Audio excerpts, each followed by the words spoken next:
palavra do Senhor, chamar o pastor Wellington, que eu ministro nessa noite, vai ministrar a palavra. Vamos orar, amém, pela vida dele, em nome de Jesus. Estenda suas mãos para cá, vamos interceder pelo servo do Senhor. Pastor, você tem até 9h40, amém? Pai, em nome de Jesus, está aqui teu filho, teu servo, Senhor, ministro da sua palavra. Meu Deus, é a nossa oração que ele esteja guardado por ti, que a casa dele esteja guardada por ti, Senhor, que nenhum dardo inflamado do adversário venha contra a vida dele, mas que eles estejam blindados pelo poder do teu nome, Senhor. Que agora ele seja um instrumento vivo nas tuas mãos, Senhor, e que a tua palavra venha de encontro a cada coração nessa noite. Que a tua palavra encontre corações sedentos.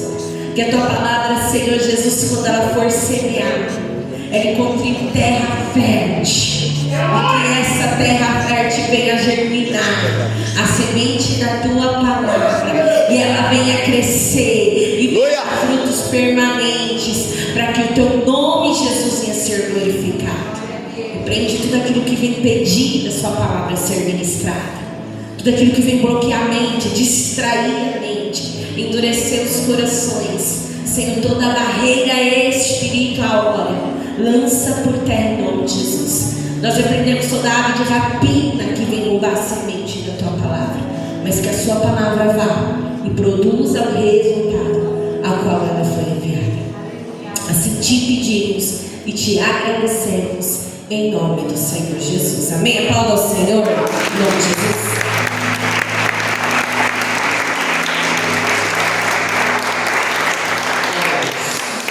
Saúde a cada um e a todos com a paz do Senhor Jesus. Amém. Vamos abrir as nossas Bíblias. João capítulo 8, versículo 12. Uma palavra de Deus para o nosso coração. Desde já eu quero agradecer a Deus por essa oportunidade, por todos os benefícios que o Senhor tem feito na minha vida. Me acompanha minha esposa Selma, que dá credibilidade ao meu ministério. Onde eu estou, minha esposa está comigo. Me acompanha o Cantuaria, sua esposa Simone. Agradecer ao pastor Anderson, ao pastor Suzano pela confiança e demais. E eu tenho uma palavra aqui em João capítulo 8, verso 12, que diz assim: falou-lhes, pois, Jesus outra vez, dizendo: eu sou a luz do mundo, e quem me segue não andará em trevas, mas terá a luz da vida. Se vai continuar a vossa cena. Aleluia! Glória a Deus! O Evangelho de João, ele é conhecido também como o Evangelho das Águas. No capítulo 1, Jesus é batizado nas águas. No capítulo 2, Jesus transforma a água em vinho. No capítulo 3, ele diz que é necessário nascer da água. No capítulo 4, ele diz que tem água viva para matar a nossa sede. No capítulo 5, o texto diz que quando as águas do tanque de Siloé eram agitadas, quem pulava primeiro era curado. No capítulo 6, ele anda sobre as águas. No capítulo 7, verso 37, ele se põe em pé e diz: aquele que tem sede, venha a mim e tome de graça da água da vida. No capítulo 9, ele manda um cego e se lavar no tanque de Siloé. E no capítulo 13, Jesus ele faz uma lavagem espiritual nos pés dos discípulos. O Evangelho de João é peculiar, porque o texto diz que, em Mateus 3,16, que o Jordão, onde Jesus foi batizado, ele abriu 3 vezes. Ele abriu com Josué, ele abriu com Elias e ele abriu com Eliseu. Jesus foi batizado nesse rio. E todos pensaram: a água vai sumir, o que vai acontecer? Mas a Bíblia diz que o que abriu não foi o rio Jordão, o que abriu foi o céu. A Bíblia diz que o céu abriu, o Espírito desceu e o Pai falou. E nessa noite não é diferente. O céu está aberto para nós nessa noite. A Bíblia diz em João 18 que ninguém nunca viu a Deus, mas o Filho que esteve no seio do Pai, esse nos revelou. 1 Timóteo 6,16, o texto diz que ninguém nunca o viu, porque ele habita na luz inacessível, a qual ninguém viu nem pode ver. Mas eu conheço o cheiro dele, e eu já senti o cheiro dele nesse lugar. No capítulo 2, Jesus transforma a água em vinho. Ele pega a água, que é inodoro. Que é algo inodoro? Não tem cor, não tem cheiro e não tem sabor. Jesus coloca nessa água cor, cheiro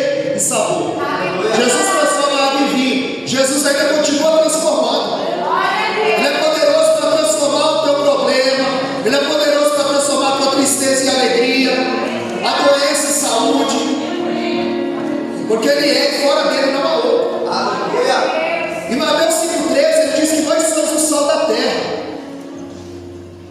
Em Mateus 5,14 ele diz que vós sois a luz do mundo. Jesus não disse em João 15, eu sou a videira e vocês são a videira. Ele não disse em João 11,25, eu sou a ressurreição, a vida e vocês são a ressurreição e a vida. Ele não disse em João 14,6, eu sou o caminho, a verdade, a vida e vocês não. João 8,12 Jesus disse, eu sou a luz do mundo. Em Mateus 5,14 ele disse, vós sois a luz do mundo. Essa ele compartilhou conosco. Porque em Mateus 5,13 ele diz, vós sois o sal da terra. Jesus não disse que é o sal da terra, ele disse que é a incumbência da igreja. Saudar o ambiente. Você precisa saudar o teu trabalho, a tua família, o teu vizinho. Porque se você for ao supermercado, a prateleira mais suja é do sal. E não tem promoção do sal. Aumenta o feijão, aumenta o arroz, o sal não aumenta. A minha esposa nunca disse, leva 10 pacotes de sal, porque o sal está barato. Porque o sal não aparece. Aí você joga o sal no feijão, joga o sal no arroz, joga o sal. E o sal não aparece. Mas no dia que o sal aparece, aí alguém diz, a comida estava boa, mas estava salgada. Porque no dia que o sal aparece, estraga o banquete. No dia que o criado não aparece, estraga o banquete. No dia que o trator aparece, estraga o banquete. Foi por isso que João 3,30 ele disse, é necessário que ele cresça e que eu diminua. E aí a gente precisa temperar, salgar aquilo que está perto de nós. Porque depois que a gente come uma coisa muito salgada, o que dá vontade de fazer? Aí Jesus se põe em pé, João 7,37 diz, quem tem sede, tenha mim. E tome de graça da água da vida. Sabe o que falta no povo? É sede. Porque a igreja é só um saber. Ela tem que ser empurrada para fora do ninho. Isso tem que vazar pelos poros. Jesus, em João capítulo 7, ele chega na festa. Só que a Bíblia diz que muitos o procuravam. E uns diziam, ele engana o povo. Outros diziam, ele é um homem bom. Havia dissensões sobre ele. E eles ficavam estarrecidos em face do ensinamento de Jesus. Em João 7,30, o Sinédrio e os fariseus tramavam para prendê-lo. Pediram para alguns soldados irem prendê-lo. E nessa festa durava 8 dias. Até o 7º dia, eles rodeavam o altar, em referência ao muro de Jerusalém. E com vaso de ouro, eles tiravam água do teto de Siloé e derramavam sobre o altar. Mas no 8º dia era a festa da Torá, a festa da palavra. E eles não faziam esse ritual. É nesse dia que Jesus se põe em pé e diz, quem tem sede, vem a mim e tome de graça da água da vida. Ele está dizendo, vocês não precisam fazer mais esse ritual. Isso é o que torna mais interessante. E ali estavam os oficiais, e eles queriam prender Jesus. Enviaram alguns soldados, e eles ficaram pasmados com a palavra que Jesus pregava. Porque a palavra do Senhor tem esse poder. Ela chega onde o bisturi do médico não chega. Ela pode mudar a vida do mais vil pecador. Aos Hebreus 4,12 diz que ela é viva, produz vida. Ela é eficaz, causa efeito. Ela é mais penetrante que espada de 2 gumes. Ela é apta para dividir a junta da medula e a alma do espírito. E é apta para discernir os pensamentos do coração. Nota que a palavra ela é comparada com espada, e espada afiada. Porque se fosse para fazer carinho, era comparada com travesseiro. Mas a palavra nos confronta. Jesus nos confrontava. Jesus estava indo contra o sistema. Jesus, ele, no capítulo 8, eles trazem uma mulher pega em adultério. E eles queriam pegar Jesus em algum ponto. E eles disseram, olha, Moisés diz que nós temos que apedrejá-la. E o Senhor, o que diz? E a Bíblia diz que Jesus, ele abaixa e começa a escrever na areia. Jeremias 17,13, dizem os biblistas que ele escrevia o nome daqueles que o abandonaram, daqueles que o perseguiram. Porque quando ele diz: quem não tiver pecado, atire a primeira pedra. E eles começaram a sair dos mais velhos, porque tinham mais pecado. E Jesus estava escrevendo na areia. Jesus, nosso Deus, é um Deus que gosta de escrever. Ele escreve nas tábuas da lei, ele escreve na parede, em Daniel capítulo 5. Quando ali havia um banquete, e o rei Beltesazar resolveu tocar nos vasos. Irmão, não toca no vaso de Deus. Aleluia. Porque Zacarias 2,8 diz que você é a menina dos olhos do Senhor. Você tem dor. Aleluia. E quem toca em você, quem percebe você, está procurando fogo para se queimar. E quando aquela mão escreve na parede, a Bíblia diz que o rei Beltesazar, vendo na estucada da parede, ele começa a ficar com medo, as suas pernas tremiam. Ele chama os sábios e entendidos, ninguém consegue decifrar o que está escrito na parede. E a rainha chega e diz: olha, tem um aí, o Espírito dos deuses está sobre ele, só que ele não faz parte do teu reino, fazendo parte do reino do teu pai. Falou: manda chamar. Quando Daniel entra, ele diz: ouvi falar que o Espírito dos deuses está sobre você. Se você decifrar o que está escrito nessa parede, eu vou te vestir de púrpura, vou pôr uma cadeia de ouro no seu pescoço, e você vai ser o terceiro dominador do meu reino. E Daniel falou: ó, esse teus presente aí você dá para outro, porque eu não sou funcionário do rei. Meu Deus. Mas você sabe o que está escrito aí? Não sei o que está escrito aí, como quem escreveu. Eu falo com ele 3 vezes ao dia. E a Bíblia diz que na mesma noite aquele rei foi morto, porque tocou nos vasos de Deus. Um Deus que escreve no livro, e espera que o teu nome esteja no livro da vida, e esteja no livro das obras. E um Deus que escreve na areia. Ele estava dizendo: cadê os teus acusadores? Não ficou nenhum, eu também não te condeno. Eu estou escrevendo aqui uma nova história para você, meu Senhor. Deus, ele tem uma nova história para a tua vida.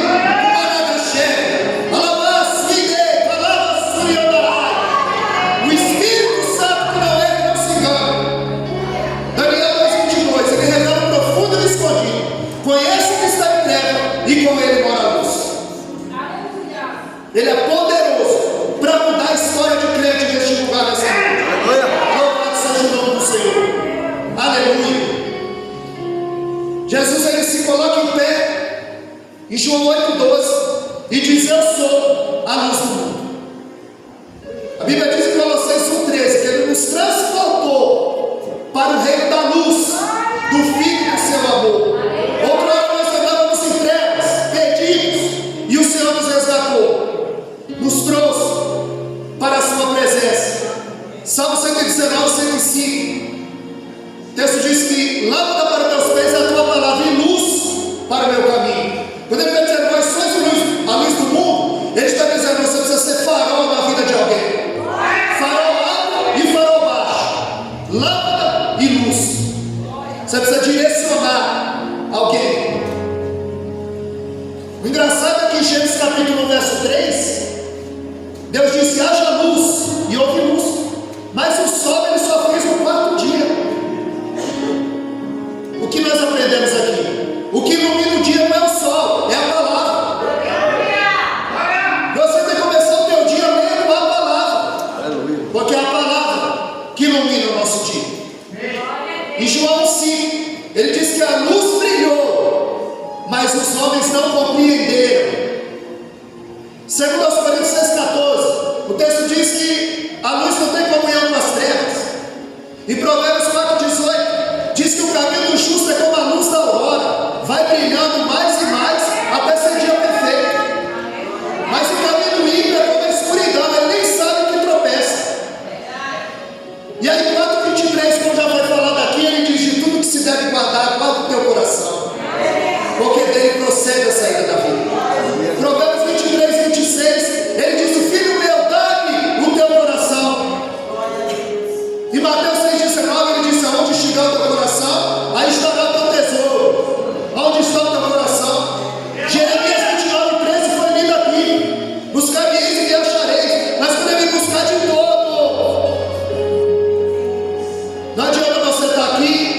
pensamento está lá. Porque Lucas 8,12, a função do adversário é roubar a palavra.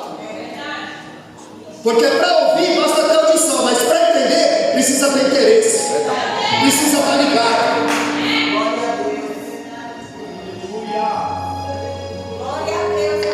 1 João 7, ele diz: se andarmos na luz, como na luz ele está, o sangue de Jesus nos purifica de todo pecado. Os fariseus, eles ficam estarrecidos, porque quando o soldado chega, eles perguntam: cadê o homem? E eles disseram: ninguém nunca falou como esse homem. E ele diz: fostes enganados também? Porque a palavra, ela executa o que ninguém pode executar. Ela muda a vida do mais vil pecador.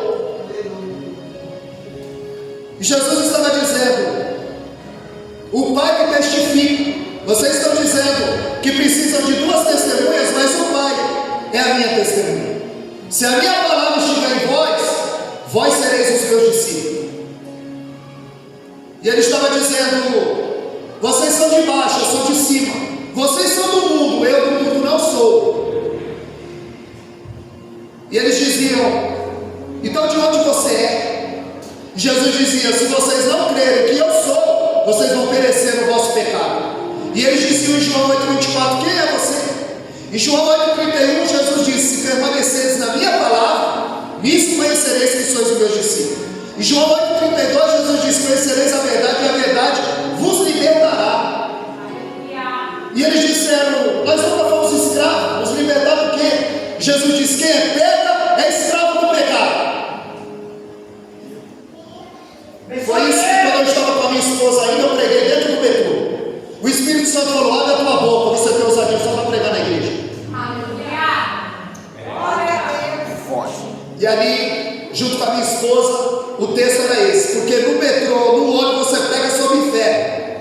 É inferno ou céu? E quem pega é escravo do pecado. Ele não consegue se libertar do vício, ele é escravo do pecado. Se Jesus não libertar, é por isso que em 8,36 ele disse: o Filho do Homem fosse libertar, verdadeiramente serei livre. E eles disseram: nós temos por pai Abraão. E Jesus disse: se Abraão fosse o pai de vocês, vocês não queriam me matar. Porque antes que Abraão existisse, eu sou. Em João 8,56. E ele disse: que eu não tenho 50 anos e visto Abraão. Eu imagino Jesus dizendo: eu almocei com ele, ele lavou meus pés. Jesus lavou os pés dos discípulos.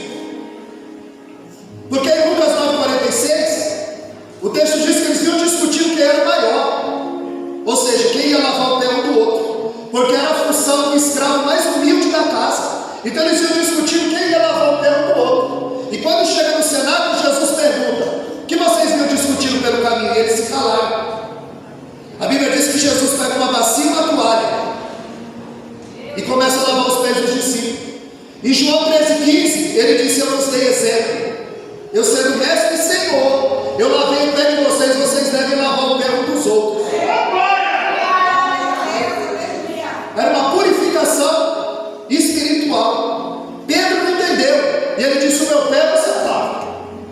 E ele disse: então tu não tem parte comigo. Ele falou: lava a cabeça, a mão, o corpo. Em João 15,3 Jesus disse: não, já estou limpo pela palavra que eu vos tenho falado.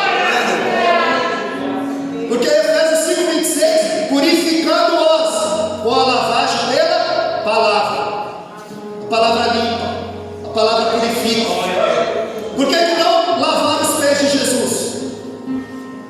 Porque Jesus não tinha pecado, precisava de purificação. Segundo aos Coríntios 5,21, aquele que não conheceu o pecado, se fez pecado por nós.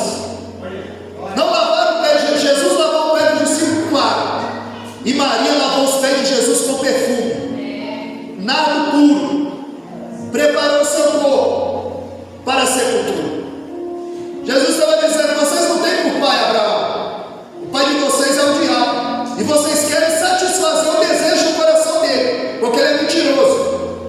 Quando ele fala do que ele é próprio, é o pai da mentira. Nele não há verdade, ele não se firmou na verdade. Aí em João 8,47, Jesus diz: quem é de Deus, ouve as palavras de Deus. Em João 3,34 ele diz: a quem Deus enviou, verdadeiramente fala as palavras do Senhor. E eu sempre me lembro de 2 Reis, capítulo 8, verso 4, quando o rei chama Geazi e diz: Geazi, fala o que Deus tem feito através do profeta Eliseu. Porque quem não tem vida com Deus tem que contar o que Deus está fazendo na vida dos outros. Ele tinha tudo para suceder o profeta, mas o coração dele não era reto. Ele rifa a sua alma por amor a dinheiro. Ele corre atrás do novo convertido, e ele leva não só a prata e o ouro, mas também leva a lepra. Da mão de Naamã ele recebe a bênção, na boca de Eliseu ele recebe a sentença. Jesus estava dizendo: vós escutais as minhas palavras, sois de Deus. E eles disseram: ele é samaritano e tem demônio. Diziam que Jesus tem demônio. O que não vão dizer da gente? No ministério de Jesus tinha um Judas para trair, tinha um Pedro para negar e tinha um Pilatos para crucificar. Você acha que não tem, não vai ter? Eles estão aí, a gente não sabe quem é. Meu Deus, forte. É forte. Judas trai com beijo, Pedro luta com a espada e Jesus bebe o cálice. O que nós vamos escolher? O beijo, a espada ou o cálice? Nós vamos viver traindo, nós vamos viver lutando, ou vamos se entregar à vontade do Deus eterno? Beber o cálice que ele preparou para nós. Jesus está na festa?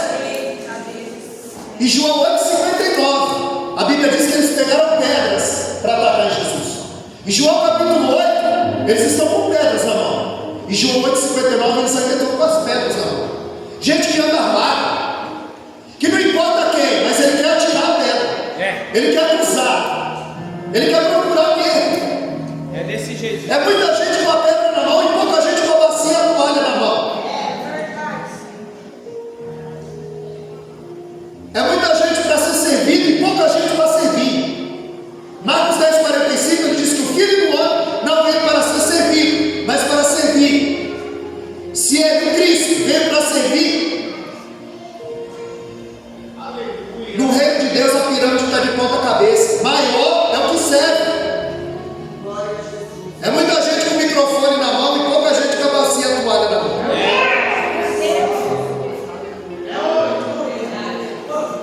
E o cabrito, o filho pródigo, hoje tem uma roupagem. É microfone, é cadeira. Meu Deus. Mas quando você descobre quem você é no reino, que você é filho, e você tem um pai, aí você não briga mais por causa de cabrito, por causa de microfone, por causa de cadeira, por causa de carro, porque as almas lá fora estão perecendo. Precisando de uma palavra de salvação, de conforto, que vem da tua boca, uma bagacheira. Ela vai assim, então ela merece. Porque a gente só tem ousadia dentro da igreja. Meu Deus. Deus lindo. Para não desperdiçar a oportunidade. Deus é lindo. Em Atos 17:24, a Bíblia diz que quando Paulo chega para Areópago, a tribuna intelectual da época, ele vai dizer: varões atenienses, passando pelo santuário de vocês, eu vi a um Deus que vocês honram e não conhecem. Esse é o Deus que eu vos anuncio, o que criou o céu e a terra, o que dá respiração, o que não precisa de nada do homem, e que não habita em templo feito por mão de homem. Paulo não desperdiça a oportunidade. Aleluia. E a Bíblia diz que quando chega no capítulo 9, ele vê um homem cego. Ele vê um homem, ele não vê o cego. Quem te chama pelo teu pecado é o adversário. Quem te chama pelo apelido é o adversário. Deus te conhece pelo nome. Viu, Jefferson? Deus te conhece pelo nome. Porque ele já falou com você neste lugar. Em Atos 9:11, Deus disse para Ananias: vai à rua direita, pergunta pelo homem chamado Saulo, e esse que ele está orando. Sabe o endereço, rua direita. Sabe o nome, Saulo, e sabe o que anda fazendo. E sabe por que eu trouxe nesse lugar aqui hoje? E a Bíblia diz que ele vê um homem cego. E Jesus parando, os discípulos disseram: por que ele nasceu cego? A culpa dos pais dele, do Adão, da natureza caída? De quem é a culpa? Dos pais dele, carnais? Jesus disse: não, era para que se manifestasse a glória de Deus. Porque no capítulo 8 Jesus disse: eu sou a luz do mundo. Mas no capítulo 9 ele prova que é, dando vista ao cego. Em João 9,5 ele reafirma, ele diz: quando eu estou no mundo, eu sou a luz do mundo. Em Tiago 5,9 o juiz está às portas. Irmão, o juiz está às portas. E a qualquer momento essa porta fecha. Qualquer momento essa porta fecha. Esse homem foi chamado por Jesus. A Bíblia diz que Jesus ele costa, ele faz lama e ele coloca nos olhos do cego. Jesus traz um desconforto. E muitas vezes a palavra nos deixa, nos tira da zona de conforto. Aquele homem incomodado, ele diz: vai lá, lava-te no tanque de Siloé, que significa o enviado. Ele vai. Quando ele lava, ele volta enxergando. Quando ele volta enxergando, ele era conhecido na cidade. E as pessoas disseram: olha, está andando sozinho. O que será que aconteceu? Parece o cego. Se parece com ele. E outros diziam: é ele. E ele dizia: sou eu. E ele dizia: não é possível. Cego de nascença. E ali naquele debate ele dizia: sou eu, não é? Resolveram chamar os religiosos. Religiosos, os fariseus, o sinédrio cheio, e diz: tu era cego? Era. E como agora você enxerga? E ele disse: um homem chamado Jesus. E ele disse: esse homem não é de Deus. Curar sabe. Sabe que dia ele fica cego. Sabe que dia ele fica cego. Esse homem não é de Deus. Porque ele cura no sábado, ele gosta no sábado, e ele trabalha no sábado. Ele quebrou 3 mandamentos. Jesus o chamava de sepulcro caiado. O que é isso? É um tubo pintado de branco, bonito por fora, mas lá dentro tem um corpo em estado de putrefação. É a aparência. Hoje é a aparência. Hoje é a aparência. 1 Samuel 16, ele diz: Samuel, enche o teu vaso de azeite e vem, porque eu já me provi de um rei na casa de Jessé. Então você já vem cheio. Já vem cheio. E Samuel cheio. Cheio, hein? E se Deus não intervém, ele ungia a pessoa errada. Porque hoje aparece. Meu Deus. E ele estava cheio. Imagina se ele estivesse vazio. O que tem de gente pensando que está cheio, fazendo besteira. Meu Deus. Homens que pensam que estão cheios de Deus, mas é Deus que está cheio deles. Meu Deus. É forte. Só tem letra, irmão, só tem letra. Não tem vida com Deus. São teólogos, gigante na letra, pigmeu na oração, no jejum, na intimidade com Deus.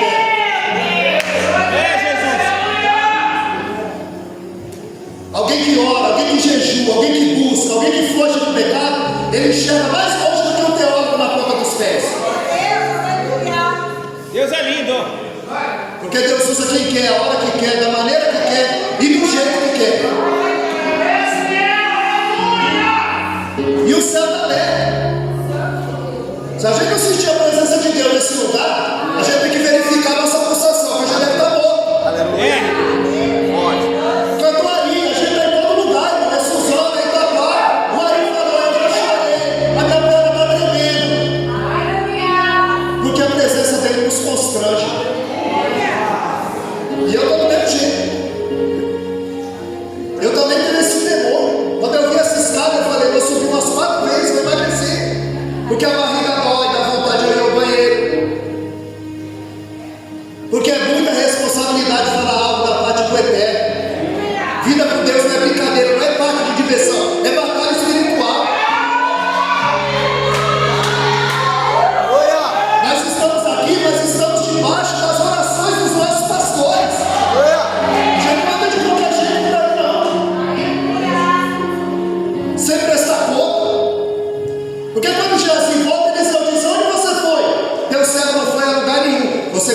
prestar conta para o teu líder. Você precisa prestar conta para a tua esposa. Você precisa prestar conta para o teu esposo. Aleluia. É forte, Deus. Pastor Anderson, eu ouvi a voz de Deus, Deus falando comigo. E a voz da pastora, está ouvindo? Eita! E a voz da esposa, está ouvindo? Meu Deus. E a voz do líder, está ouvindo? Forte demais. Aí os fariseus, tu era cego, quando tu era cego e agora enxerga. Aí mandaram chamar os pais. Aí vieram os pais. Aí ele disse: era teu filho? Nasceu cego? Nasceu. E como ele enxerga? E eles disseram: pergunta para ele tem idade. Porque se alguém declarasse que Jesus era o Messias, era expulso da sinagoga. E não só isso, ele não podia vender se tivesse comércio, ele era excluído da sociedade, ninguém comprava dele. Então ele disse: pergunta para ele tem idade. E eles voltaram e perguntaram, porque queria achar um erro, ver se ele caía em contradição. Só que quando os olhos dele foram abertos, ele já começou a pregar. E para quem? Para os fariseus, para os sinédrios, para os doutores da lei. E ele começa a dizer, em João 9,31, Deus não ouve pecadores, mas se alguém faz a sua vontade, a esse ele ouve. E ele disse: esse homem não é de Deus, ele cura no sábado, ele é pecador. E o cego disse: ele é pecador? Não sei, eu sei que eu era cego e agora eu vejo. Aleluia. Forte. E ele diz: se ele não fosse de Deus, ele não podia fazer nada. E o engraçado é que vocês são doutores da lei, vocês conhecem a lei, mas não a entendem. Porque vocês não sabem de onde ele veio. E ele me abriu os olhos. Deus quer tirar a escama dos olhos de crente aqui nessa noite. Tão certo como vive o Senhor, que Deus vai tirar escama dos olhos de crente nesse lugar. E você vai começar a enxergar dentro das escrituras, em nome de Jesus, aquilo que você não viu. Porque avivamento não é pular, não é girar, não é gritar, não é profetizar, não é cantar, não é pregar. É quando eu tenho a oportunidade de mentir, eu minto. É quando eu posso adulterar, eu adultero. É quando eu posso passar um pouco atrás, eu passo. É quando eu posso roubar, eu não roubo. Porque eu sou cheio do Espírito de Deus. Sabe o que é avivamento? É quando você ouvir uma palavra aqui e chegar na tua casa com vontade de ler a Bíblia. Aleluia. É quando você vê uma oração poderosa, como a pastora Suzana fez aqui, e você tem vontade de orar na tua casa, aí você foi avivado. Isso é avivamento. Não é pular, não é girar, não é gritar, não é falar em língua, não é cantar. Porque tem muita gente querendo aparecer. Meu Deus. Você já viu a coisa que o pastor estava pregando e chegou um bilhete: pastor, eu quero louvar. Segundo bilhete: pastor, eu quero louvar. O pastor pregando 3 bilhetes: eu quero louvar. Acabou o culto, o pastor foi descer e falou: pastor, já recebeu meu bilhete? Recebi os 3. O senhor não viu que eu queria louvar? Eu falei: vi. Fala o seguinte: louva agora. Aí mata com a oportunidade: louva agora. Aí ela falou: mas agora já foi todo mundo embora. Então você não quer louvar, você quer aparecer. Meu Deus. Muita gente querendo aparecer. E João disse: é necessário que ele apareça e que eu desapareça.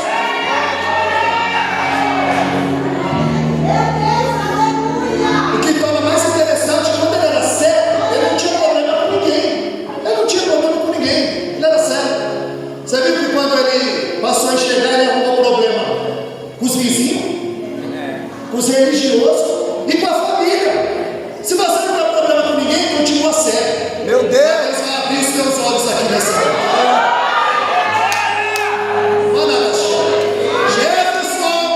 Jefferson, Deus te trouxe aqui, porque Ele vai abrir os teus olhos nesse lugar. Aleluia. Foi o Espírito Santo que te trouxe aqui. Porque lá em Marcos 3,13, a Bíblia diz que Ele chamou quem Ele quis. E Ele te chamou. Aleluia. Quando eu cheguei aqui, eu entendi por que essa palavra que Deus me deu lá em casa. Pastor, tem tema? Não. Deus me deu uma palavra. E depois eu entendi. Deus quer dar visão espiritual neste lugar.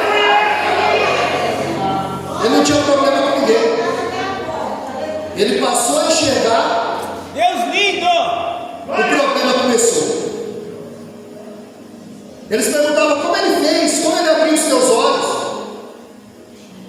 Eles não entendiam. E Jesus ele vai se revelando de forma gradativa. Só que nasceu grande foi Adão. A obra de Deus é degrau por degrau. Aleluia. De forma gradativa. Assim como ele se revelou para a samaritana. Quando a samaritana chega, Jesus já está no poço. Ela diz, sendo tu, judeu. Mas no verso 9, ela diz, de onde tem dessa água, Senhor? Aí no verso 19, ela diz, vejo que tu és profeta. E no verso 29, ela diz, porventura, não é esse Cristo? Ela chama de tu, de profeta, de Senhor e de Cristo. De forma gradativa, Deus quer se revelar para você. Mas antes de dar água viva para ela, Jesus mostrou para ela onde estava o lixo na vida dela. Tiveste 4 e o que tem agora não é o teu marido. Você precisa tirar o entulho, o lixo, para que essa água viva venha jorrar. Gênesis 26, 18, a Bíblia diz que Isaac vai passando e ele vê os poços entulhados, que os inimigos entulharam, os poços que o seu pai abriu. E o texto diz que ele sabia que lá embaixo tinha água em profusão, água viva, ou seja, água em movimento. Só que para aquela água jorrar, ele tinha que tirar o entulho. Para a água jorrar na tua vida, tem que tirar o entulho, o lixo, o pecado, tudo aquilo que impede. Porque o pecado é só uma mentirinha, é só um gole, é só um trago, vai dar legalidade para o diabo agir. Meu Deus. Quando essa mulher bebe da água, ela vai para a cidade. E os discípulos também estão na cidade. E Jesus os comissionou. Eles foram para a cidade. Eles compraram, negociaram e não falaram nada de Jesus. Eles voltaram com a mão cheia de pães. Aí eles disseram, come, mestre. E ele disse, eu tenho uma comida para comer que vocês não conhecem. E eles disseram, porventura alguém trouxe algo para ele comer? Os discípulos foram na cidade, compraram, negociaram e voltaram com a mão cheia de pães. Essa mulher não, ela voltou com a mão cheia de almas. Aleluia, Deus. Porque ela bebeu da água da vida. Porque ela entendeu que João 4,14 ele fala, aquele que crê em mim se fará nele uma fonte. Mas em João 7,37 ele fala de rios. Ele diz, tudo que começa pequeno vai crescer. Tudo que começa pequeno vai crescer. Porque no capítulo 1 a Ana chora, mas no capítulo 2 a Ana canta. Flávio José disse que ela orou 25 anos por Samuel. 24 anos, ela só ia para o templo, me dá um filho, eu quero um filho, me dá um filho, eu quero um filho. E era crente, porque o cão e ela sabia que o templo estava rachado. Porque a Bíblia diz que o Ofni e Finés era filho de Belial. Mas o adorador, ele não vem para a igreja para olhar para o filho de Ai, nem para o filho de Deus. Ele vem para adorar. E eles iam para adorar. Depois de 24 anos, a Bíblia diz, 1 Samuel 19, que ela se levantou de madrugada, sacrificou o Senhor e o adorou. Aí Deus abriu a sua mão. Porque o que você pede no altar, você tem que deixar no altar. Quando ela parou de pedir para ela, entregou para Deus, Deus abriu a sua mão. Você sabe que quando o adversário atacou Jó, a primeira coisa que ele roubou de Jó foram os bois. E para que Jó usava os bois? Para sacrificar pelos seus filhos de madrugada. Ele ataca primeiro os bois. Por quê? Porque sem sacrifício vai ficar muito mais difícil. Vai ficar muito mais difícil. Ana entendeu. Aí no capítulo 1 ela chora, mas no capítulo 2 ela canta. E no seu cântico, 1 Samuel 2,6. Como a pastora já disse aqui, é Ele que abate, é Ele que exalta, é Ele que empobrece, é Ele que enriquece, Aleluia. é Ele que vai descer a sepultura, Glória. é Ele que faz subir a sepultura, é Ele que tira a vida, é Ele que dá a vida. Glória a Deus. Em Deuteronômio 32, 39 ele disse, vede que eu sou. Eu sou e fora de mim não há outro. Eu firmo e eu saro. Eu mato e eu faço viver. Eu sou o Senhor e faço todas essas coisas. Isaías 45:7 ele diz: eu formo a luz e crio as trevas. Eu faço a paz e crio o mal. Eu sou o Senhor e eu faço todas essas coisas. Aleluia. Tem alguém que controle.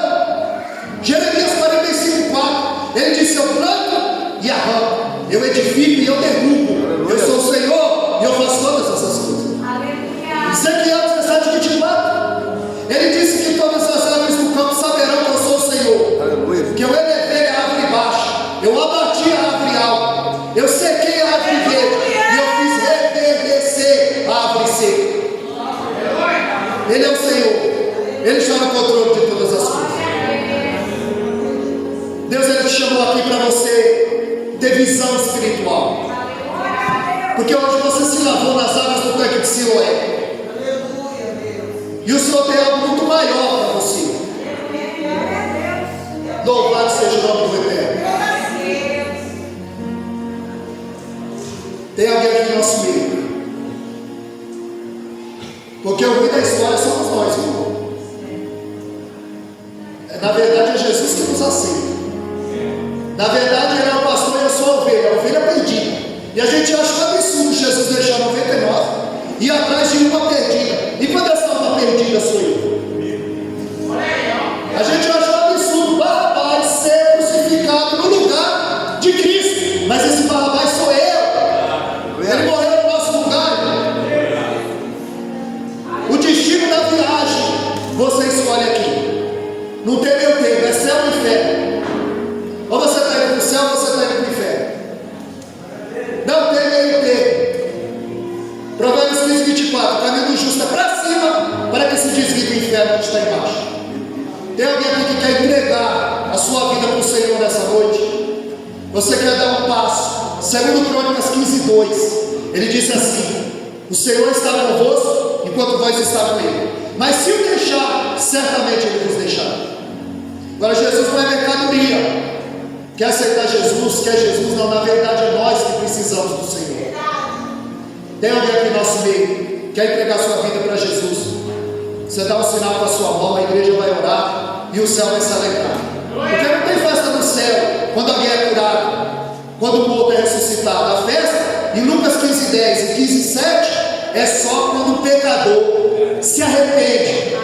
Ele reconhece que ele precisa ser norteado pelas escrituras e pelo Deus eterno. Se não tem ninguém para o Senhor, que Deus os abençoe, que Deus possa lhe conceder outra oportunidade.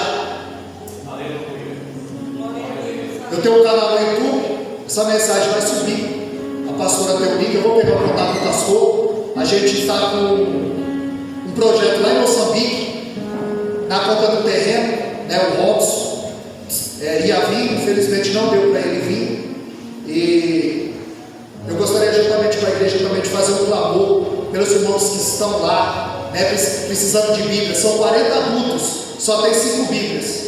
A gente enviou, né, o valor. Tem gente dos Estados Unidos, tem gente de Israel, e o templo não tem placa, é Cristo para as nações, é para alimentar as crianças, um lugar que a feitiçaria impera, e o trabalho é com as crianças, mais de 100 crianças, e os pais vêm, e mandam dinheiro, matam o carneiro, faz o churrasco, eles ouvem a palavra. Está lá o missionário Joana, ele mora lá, ele que está lá na frente do trabalho, né? Eu quero juntamente com a igreja levantar um clamor para que Deus venha enviar mais pessoas. Muita gente tem ajudado, né? É bênção do céu, porque a gente precisa materializar o amor. Deus ama e dá seu filho, João 3,16. Jesus ama e dá sua vida, João 15,13. Nós amamos o que nós damos em prol do reino. 1 João 3,18 ele diz: filhinhos, não há menos de palavra nem de língua, mas de fato e verdade. Ele está dizendo: materializa o amor. Eu trouxe aqui 2 livros, e como o pastor falou na questão das crianças, ele é mais caro, mas eu vou vender a R$40. Se alguém quiser comprar, eu vou doar para as crianças aí. Esse aqui é o manual de cultura e costumes, de tradição dos tempos. É caro, R$40, para nós ajudar as crianças. 1 Timóteo, do Hernandes, Dias Lopes. Tem outros no carro, R$40. Tem Joel, tem Jonas, tem alguns livros. Se alguém se interessar, R$40 você leva esse livro e a gente doa para as crianças. Bom, vou pedir para a igreja se colocar de pé. A gente vai fazer uma oração para Moçambique e eu já entrego que a hora já foi.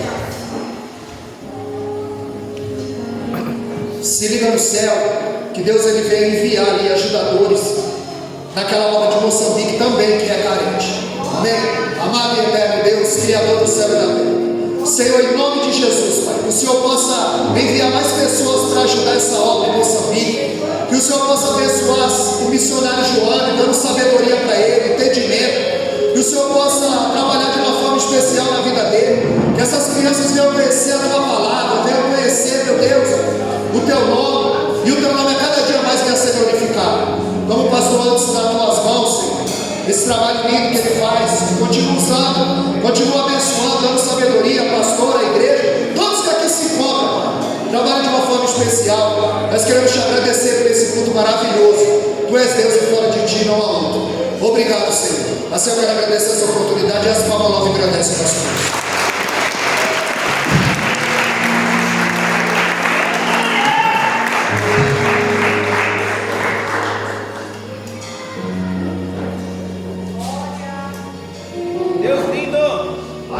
Esconda-me em ti, esconda-me em ti, nas asas do teu amor.